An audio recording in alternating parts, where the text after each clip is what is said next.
안녕하십니까, 알림이 황희두입니다. 윤석열 대통령 지지율이 또다시 20%대에 들어섰다는 소식이 전해졌습니다. 사실 20%도 납득하기 어렵다는 반응이 대다수인데요. 이젠 20%대에 들어서도 너무나 익숙해졌다는 게 현 정부 여당 입장에선 부담스러울 수밖에 없습니다. 국정운영평가를 보면 부정이 70% 가까이 되고요. 긍정 30%는 기존 콘크리트 지지층이나 마찬가지기에 여당 내부에서도 우려의 목소리가 나오고 있고요. MBC 관련한 내용을 보더라도 언론 탄압으로 보는 여론이 2배나 됩니다. 문제는 이 와중에도 악재만 터지고 있다는 겁니다. 어제 이준석 전 대표의 완패 소식도 전해졌죠. 정진석 비대위를 상대로 한 가처분에선 완패를 당했단 거고요. 이후로 페이스북에 입장을 전했죠. 더 외롭고 고독하게 본인 갈 길을 가겠다는 겁니다. 이후로 어젯밤 윤리위 결과도 나왔습니다. 당원권 정지 1년 징계 의결이 됐고요. 이로써 당원권 정지 기간은 24년 1월까지 총 1년 6개월로 늘어난 겁니다. 내년 초로 예상되는 전당대회 출마도 사실상 불가능해진 거죠. 만장일치로 당원권 정지 1년 추가 징계했다는 내용도 굉장히 중요하다고 보고요. 가처분 기각에 윤리위 강수까지 이준석의 입지가 국민의힘 내부에서 더 좁아졌다는 얘기가 나올 수밖에 없는데 일각에선 탈당 후 신당 창당설까지 제기하고 있습니다. 수도권과 청년층 지지로 국회 입성을 노릴 거란 얘긴데 이해관 중 한 명은 바른정당 경험을 해봤기에 신당 창당이 얼마나 어려운 건지 안다. 창당 가능성은 제로다. 이런 입장을 전하기도 했네요. 계속해서 지켜볼 대목이고요. 친이계로 불리는 허은하 의원은 보수의 자유가 사라졌다며 내부를 강하게 비판했습니다. 애초에 국민의힘에 자유가 어디 있습니까? 그걸 알고 들어간 거 아닙니까? 아무튼 내용이 점점 더 커질 것으로 보이고요. 방금 전 윤석열 대통령의 입장도 전해졌네요. 이준석 추가 징계 관련한 질문에 대해서 당무 답변한 적 없지 않냐? 그러니까 다른 질문을 좀 해달라. 이런 입장을 전했습니다. 저럴 거면 출근길 문답을 왜 합니까? 자기 듣고 싶은 질문만 듣고 하고 싶은 답변만 할 거면 거기엔 소통이란 말을 붙이면 안 되죠. 그리고 권성동 씨 관련한 윤리위 소식도 전해졌습니다. 엄중주의라는 건데 쉽게 말해 징계에 해당하지 않는다는 겁니다. 이걸 징계를 안 하면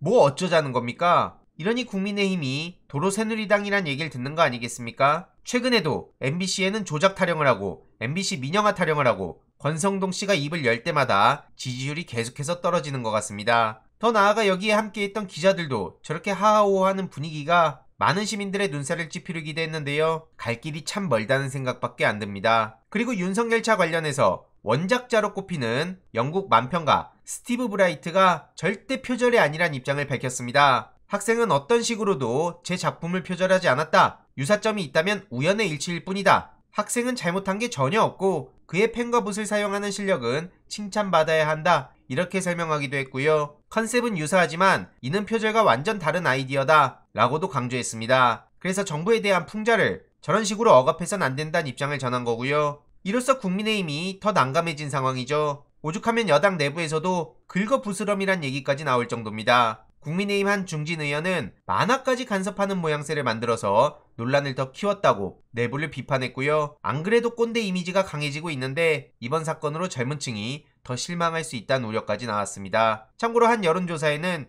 20대 여론 9%까지 떨어졌는데요. 물론 민주당에서도 마음을 얻을 수 있도록 최선을 다해야 되는 상황이긴 합니다. 해당 소식을 접한 시민들은 표절은 김건희 씨가 한 게 딱 표절 아니냐? 원작자도 아니라 하고 패러디만 하라 하는데 국민의힘만 표절이라 하는 이 기이한 현상을 어떻게 바라봐야 되냐? 이런 지적이 계속 쏟아지고 있습니다. 윤석열 측의 제대로 된 헛발질이라고 보고요. 반면 제명열차가 등장해서 네티즌들은 센스 있다는 반응을 보이고 있습니다. 표현의 자유를 억압하는 국민의힘, 그리고 표현의 자유를 폭넓게 보장하는 민주당, 이런 방향으로 가는 건 매우 바람직하다고 보고요.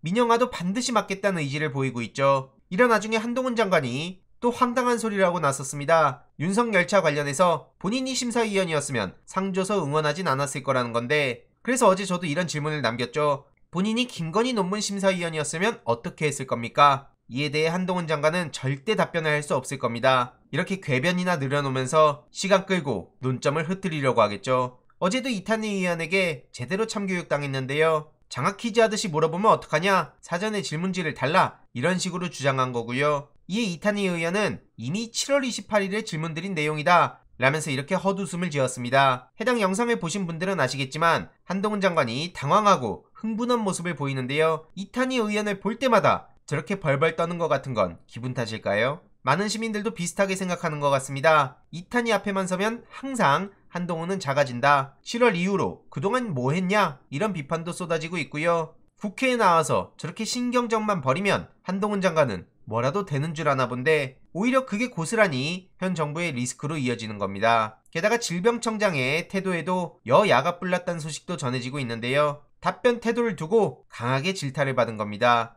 총리부터 각종 장관, 청장까지 죄다 비슷한 사람들만 모아놓은 것 같은데요. 오죽하면 여당 의원들도 답변 태도를 지적할 정도였죠. 목소리를 크게 해달라. 청장이 말투가 쌀쌀하고 태도가 뺀질뺀질하다. 책임감도 없고 적극적으로 대응해야 되는데 자세도 적극적이지 못하다는 지적까지 나왔습니다. 그래서 여당도 포기했다는 보도까지 나올 정도고요. 당연히 네티즌들의 반응은 싸늘할 수밖에 없죠. 참고로 백경란 질병청장은 주식 관련한 논란이 불거진 바도 있는데 최근 3,332주나 보유한 바이오 회사가 400억대의 정부 프로젝트까지 참여했다는 얘기가 전해졌네요. 이에 대해서도 어마어마한 비판이 나오고 있고요. 그렇게 정은경 전 청장을 비난하더니 정말 꼴사납단 얘기밖에 안 나옵니다. 추가적인 소식 계속 전해드리도록 하겠습니다. 이번 내용도 유익했다면 구독, 좋아요, 알림 설정, 멤버십 가입 정말 큰 힘이 된다는 점 말씀드리고 싶습니다. 이번 내용도 주위에 널리 공유 부탁드립니다.